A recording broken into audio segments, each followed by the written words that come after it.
Good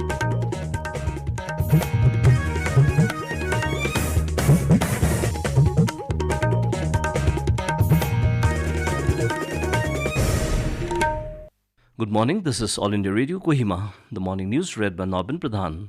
Following pressures from the civil societies and political parties in the wake of the COVID-19 pandemic, the Department of Tourism has informed that the government of Nagaland has decided to celebrate the Hornbill Festival 2020 in a completely virtual mode.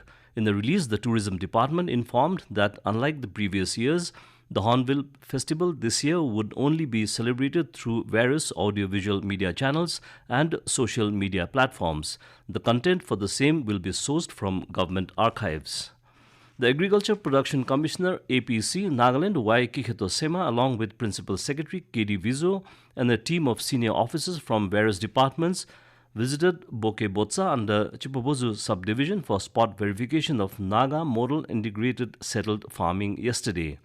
During interaction with Botsa village elders and farmers, Sema said the traditional methods of jhum and terrace cultivation, which may not be economically viable or ecologically sustainable, cannot be stopped as it is being practiced since time immemorial. He said integrated settled farming is of utmost importance for self-sufficiency and therefore it should be undertaken in all feasible areas so that various activities under agri and allied departments can be taken up in clustered manner.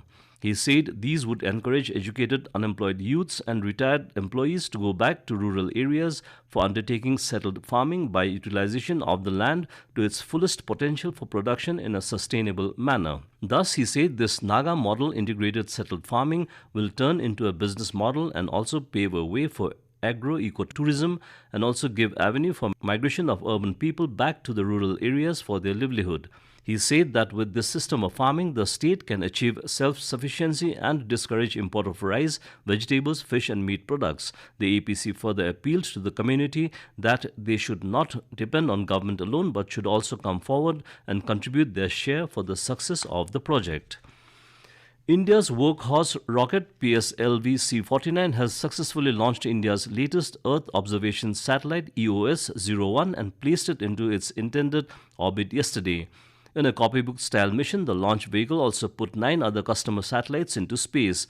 ISRO scientists said right from the ignition of the vehicle, its flight parameters were accurately coinciding with the projected path. In just under 15.5 minutes of the ignition of the rockets, the primary satellite EOS-01 was injected in its 575-kilometer low Earth orbit. Prime Minister Narendra Modi congratulated ISRO and the country's space industry for the successful launch of PSLV C-49 EOS-01 mission. The Dimapur District Administration has enforced total restriction of all vehicular movements from Patkai Bridge to Kokidolong from 7 a.m. today till 5 a.m. on 9th November. Deputy Commissioner Dimapur Rajesh Sundararajan in a circular said that the restriction has been necessitated to facilitate speedy completion of 4-lane construction works and as a precautionary measure to prevent any injury or loss of life, damage to property and in the interest of public safety. Commuters travelling to Dimapur Kohima and light vehicles only have been advised to take alternative route via 7th Mile, New Deputy Commissioner Office, Shokhuvi, Rajaphe, Maikham, Pimla, Mainamsi, Jharnapani, Medzifema and vice versa.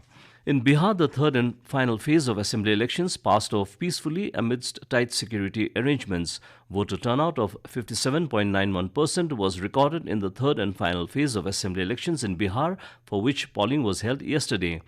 A total of 1,204 candidates, including 110 women, are in the fray in this phase.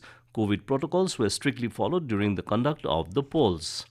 And as the nation fights COVID-19 pandemic, let us all remember to stay safe and protected by following these 3 simple steps. Wear a face mask, wash hands frequently with soap and water, or use hand sanitizer, and follow social distancing norms.